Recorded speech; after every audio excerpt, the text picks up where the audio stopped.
नागपूर शहरात मंदिर चोरीच्या वाढत्या घटनांवर अखेर पोलिसांनी मोठी कार्यवाही करत 2 गंभीर गुन्ह्यांचा पर्दाफाश केला आहे. गुन्हे शाखा युनिट क्रमांक 6 ने उत्कृष्ट तपास करत मंदिरातील चांदीची चोरी करणाऱ्या आरोपीला अटक केली आहे.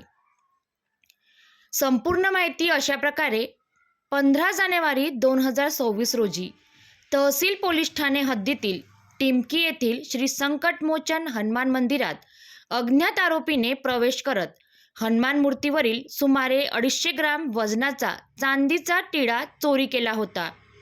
या प्रकरणी चेतन किसनलाल बसैये यांच्या तक्रारीवरून गुन्हा दाखल करण्यात आला होता. तपास दरम्यान तांत्रिक विश्लेषण व खात्रीशीर माहितीच्या आधारे पोलिसांनी सुभाष सुखदेव झाडे राहणार लक्कडगंज नागपूर याला ताब्यात घेऊन सखोल विचारपूस केली असता आरोपीने केवळ टिमकी येथीलच नव्हे तर 5 पावली हद्दीतील तांडापेठ हनुमान मंदिरातील चोरीचीही कबुली दिली.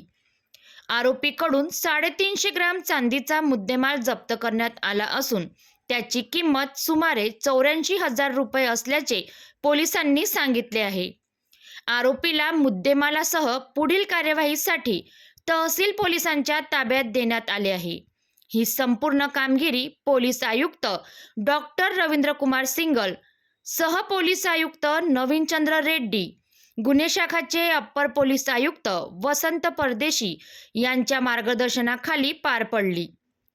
नागपूर पोलिसांच्या या कार्यवाहीमुळे मंदिरात चोरी करणाऱ्यांमध्ये खळबळ उडाली आहे. तर ही होती पब्लिक टू PM न्यूज 24 ची नागपूरहून विशेष रिपोर्ट.